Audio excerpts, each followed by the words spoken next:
پیاده روی ذهن آگاهانه بخش دوم. در این بخش با هم یک تمرین ساده انجام می دهیم. پیاده روی به روش ذهن آگاهانه. اغلب اوقات ذهن ما در حالت اتوپایلوت یا خودکار مغز هست. هدف ما از انجام این تمرین و تمرین‌های مشابه خارج شدن از حالت خودکار مغز و اتصال به لحظه و مکان کنونی و بدن خودمان می باشد. روشی برای کاهش استرس، افزایش تاب‌آوری، توقف نشخوارهای ذهنی و مدیریت هیجانات منفی. تمرین را شروع می کنیم. 10 دقیقه پیاده روی در مکانی مناسب. در ابتدا لحظه ایستاده چشمانتان را ببندید و به آرامی نفس عمیق و راحتی بکشید. ممکن است در این حین افکاری به ذهنتان هجوم بیاورد که کاملا طبیعی است. سعی کنید به افکارتان نگاه کنید، مثل کسی که از بیرون به آنها نگاه می کند و درگیرشان نشوید.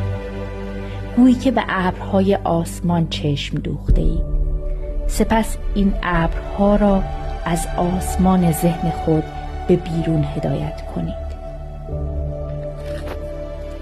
اکنون تمام توجهتان را بر کف پاهایتان متمرکز کنید.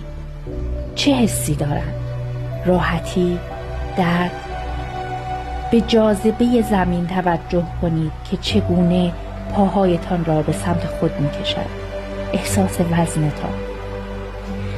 قدم اول را بسیار بسیار آهسته بردارید.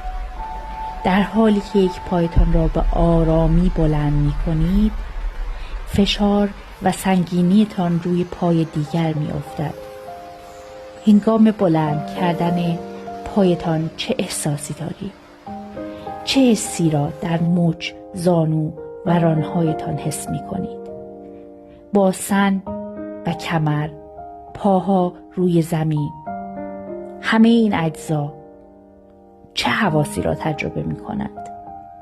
وقتی پا را کامل روی زمین می گذارید، به جای پاهایتان بر زمین فکر کنید. بر انرژی بدن خود پس از بازگشتن بر زمین تمرکز کنید.